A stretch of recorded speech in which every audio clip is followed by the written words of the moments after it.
Why California's good economic times aren't better. Numbers can tell a story, and the California state budget is a murder mystery. On Thursday, Gov. Jerry Brown stood between two easels stacked with charts and warned that the good times can't last forever.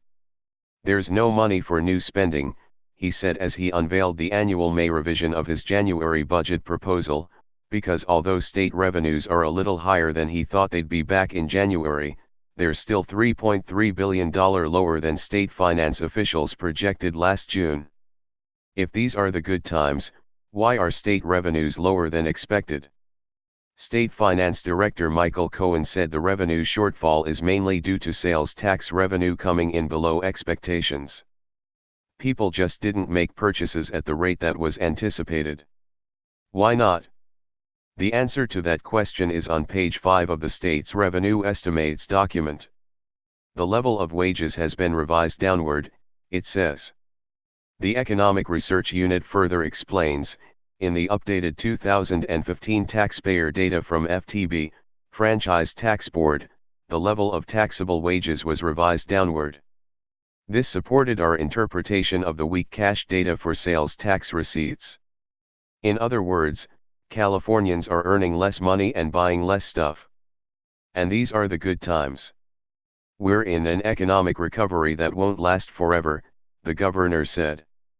California is spending record sums on anti-poverty programs, $19 billion per year more than in 2012. We have the highest poverty rate in the nation, over 20%, according to the Census Bureau, when the cost of living is taken into account. But taxpayer-funded programs can never catch up to the problem, because higher taxes are part of the cause of the problem. Where are the jobs that allow people to climb out of poverty and enjoy a rising standard of living, instead of declining wages and never enough money to buy things?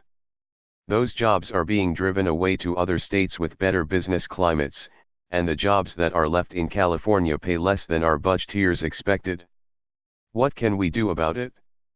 We could repeal the costly and restrictive climate legislation recklessly passed a decade ago. Assembly Bill 32 and Senate Bill 375 should be re-examined in the harsh light of current data showing declining wages and purchasing power. AB 32 has added extra costs to manufacturing and energy production in California, and SB 75 has limited construction of new homes in affordable areas by trying to contain sprawl and reduce driving. As a result, we have fewer high-paying jobs and a shortage of housing. Combined, these have driven home prices out of reach, which further discourages employers from locating here. This is actual harm to California residents. Weigh that against what we're accomplishing with the climate legislation. Even if California were to eliminate carbon dioxide emission entirely, it would have no effect on global climate change, says the state Senate analysis of SB 150, yet another bill to restrict growth in the name of preventing climate change. California only accounts for roughly 6 to 7% of carbon dioxide emissions in the USA and about 1% of carbon dioxide emissions worldwide. We are standing on our own oxygen hose. The governor's budget says wages are lower and people have less money to spend, and these are the good times, without a recession.